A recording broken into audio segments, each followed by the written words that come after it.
Will work with city officials to make sure the bankruptcy court-approved plan of adjustment is followed. The state treasurer will chair the commission.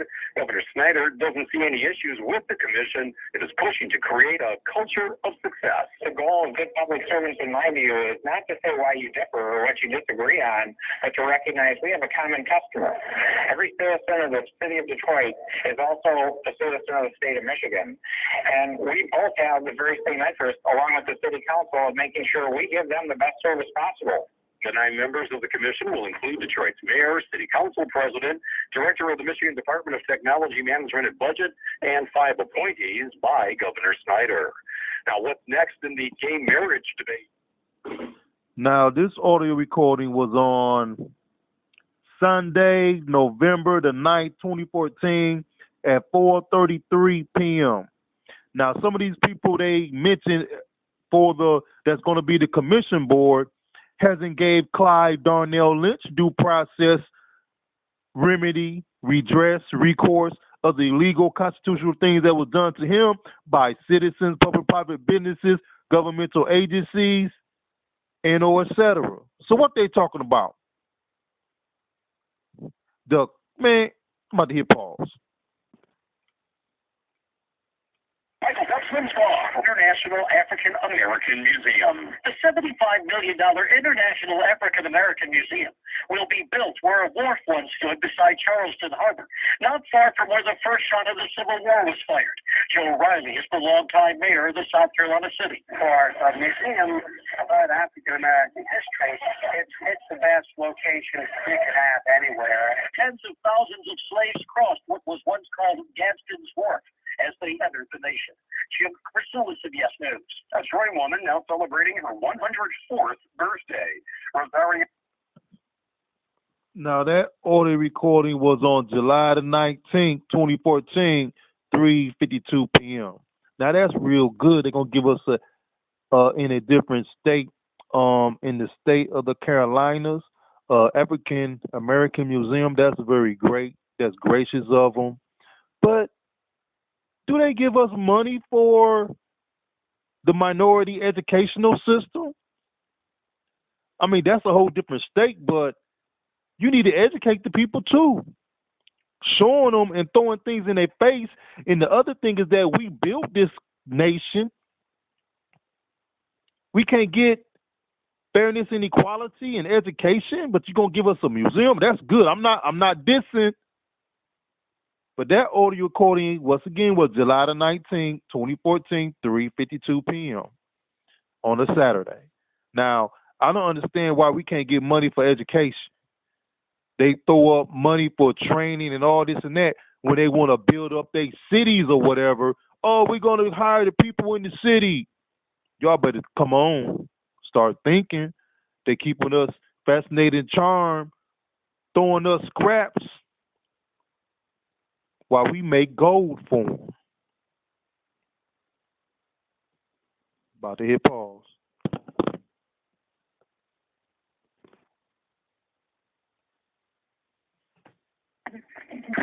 Better entrepreneurs. Now, I just ran into a guy you may know, former New York City Mayor Michael Bloomberg, who told me that he is happy to be in Detroit and that he says Detroit is making a comeback. No doubt about that. We're also waiting here for billionaire Warren Buffett to make an appearance at Wayne State.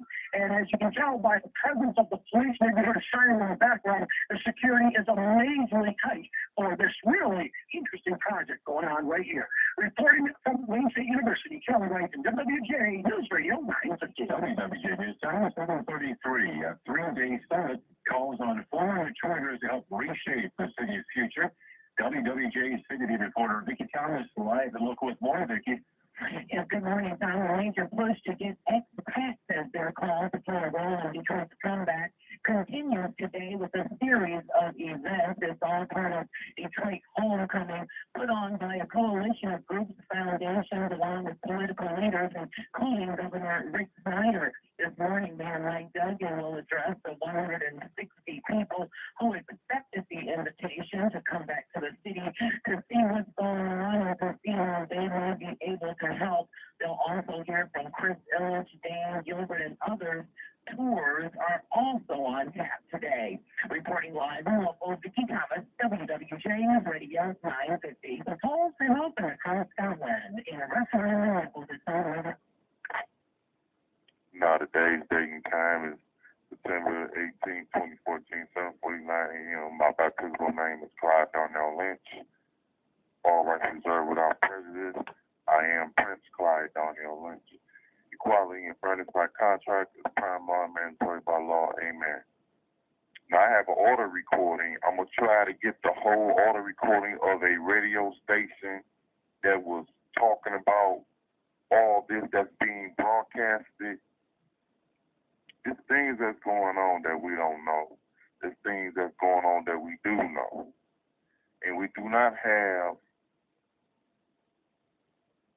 unity, organized, and people ready to do the right thing. And if you believe you're doing the right thing and that you are unaware that you are chasing your tail, dragging your feet, well, it is what it is. And if you think you know and you don't know, it is what it is. If your actions and behavior is constitutional, it's constitutional. If your actions and behavior is unconstitutional, it's unconstitutional. And if you're not aware or conscious of your actions being unconstitutional actions and behavior, it is what it is. But the constitutional people actions and behaviors are being suppressed, unconstitutional. And it is what it is that's not ratified by constitutional contract law and or by any holy Bible book.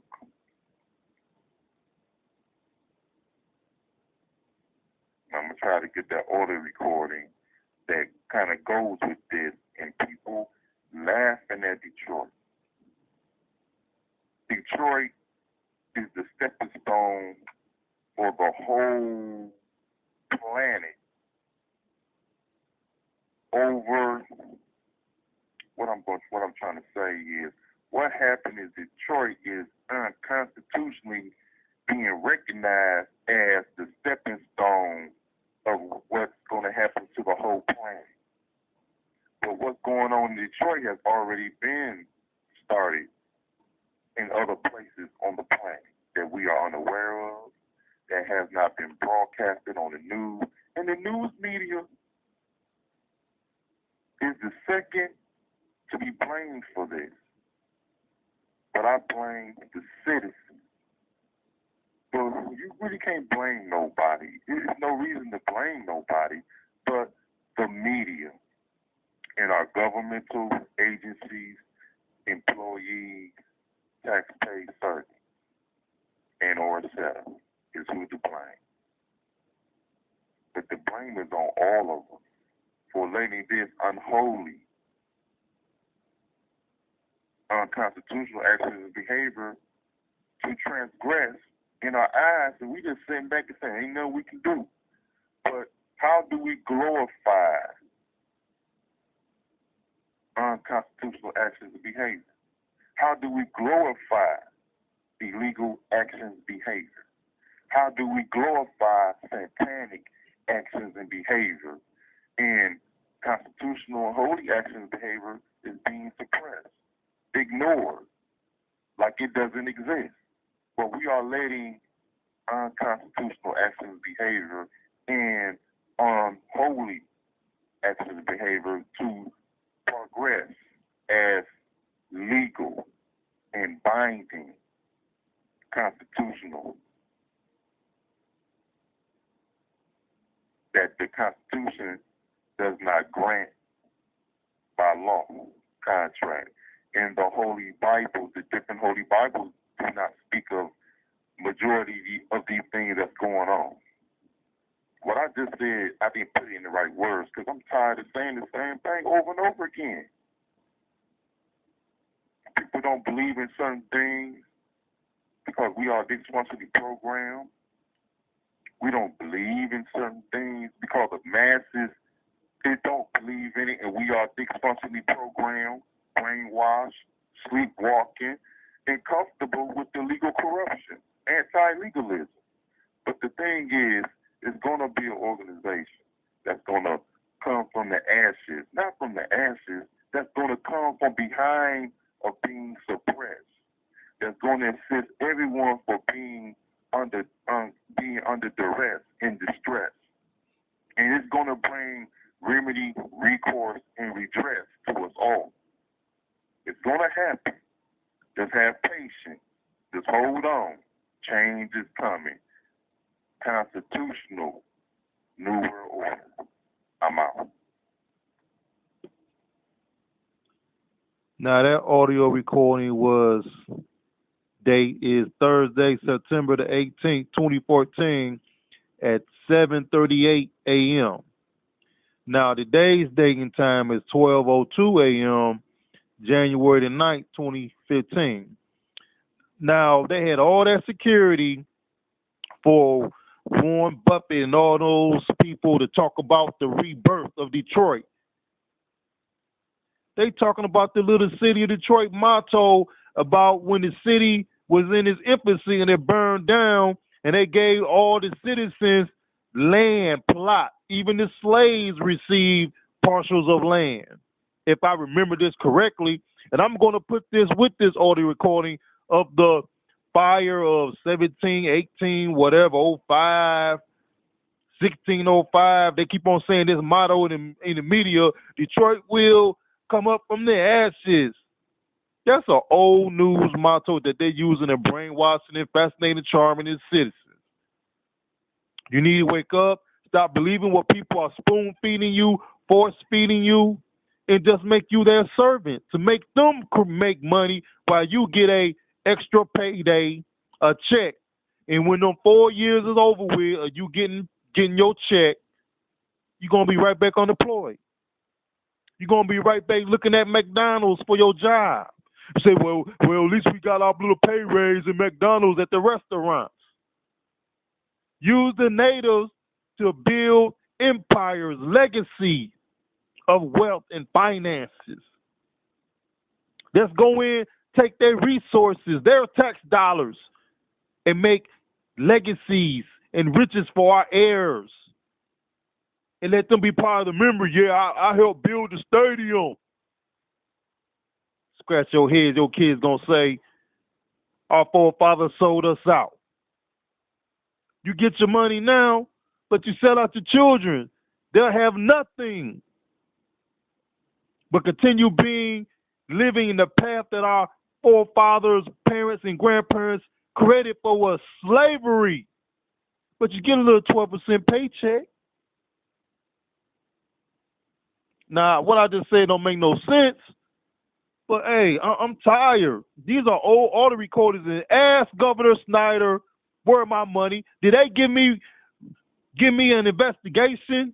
Did the police department do me an investigation? But they up there protecting business owners that's coming in and doing corrupt things, making wealth for their family, and have the natives work for them.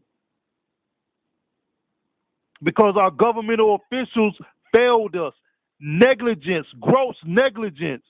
This gonna bring money to the city. It's gonna create jobs. That's the same line they use over and over again. It creates minimum, substandard jobs. You can't get education for the children. You can't get the homeless people off the street. You selling abandoned building houses, selling everything. And didn't I tell Detroit governmental officials and or et cetera, don't sell none of my property? 'Cause all this I own. Talking that crazy stuff. But hey, I'm for real. How many people in the city has been neglected? Complaints haven't been investigated. Money hasn't been rewarded to them. But they help private public businesses to get money from the citizens illegally in the court system. And that's supposed to be the house of due process. Constitutional actions, behavior, and it's all favoritism, corruption for big business and or et cetera, the powers that be, that's aided and abetted by attorneys in the corruption of our city government, county government, state government, federal government, the American corporation. I want my 900 billion. Still taking money from the schools. They're always taking money from the school system. They're always raising taxes. And these government officials line their pockets, make their good, sweet pensions. And now they come on the news, the pension people, I'm not dissing them. Y'all do what y'all got to do. But all those people in government failed to get me due process, remedy, recourse when I made a legal constitutional complaint with merit. They laughed at me, and now they want to fight, get justice for themselves. This is the same scenario over and over again. You get justice for yourself, but for the citizens that pay your wages, pay your pension, we don't get no due process, equality, and fairness. And the powers that be still beat you, local governmental officials, in the game. Sometimes the game ain't worth playing no more. You got to get armed and get busy. I ain't talking about World War III or whatever. There's a whole bunch of countries do this. They get busy. Lock up the government officials. The evidence is right there in front of your face. And when you go to court, they say, oh, you don't have enough evidence. Get them judges out of office that says that. Get them off. Let them lose their pension. Why we keep on having to fighting for equality and fairness? What law was broken for anybody to get their pension taken, deducted? Oh, you have to help the economy. They always run that line. They spoon feed us, plant the seed of helping the economy. None of these big wigs don't take no cuts. Only the little people. And the little people, the bottom, always get messed over. Oh, we're going to get rid of that tent city. Man, come on. You selling all these buildings, you should be making new homeless shelters. The homeless shelters and or cetera that's out now that's collecting tax dollars and putting people in there really don't care. I've been there. I know what they do. Just collect money from your persons, from your body, your property, your persons in their facility, get grant money, tax dollars. They don't care about that. They don't care about you. They just want to make their income profits. And that's straight up. And I was there unnecessarily, unwarranted, because of the powers that be, the government, the local facilities, agencies of due process, my government official, taxpayer servants failed to give me my compensation for legal wrongdoing by their own selves. Aiding and abetting in it. I can't say it no more. I'm tired. I'm out.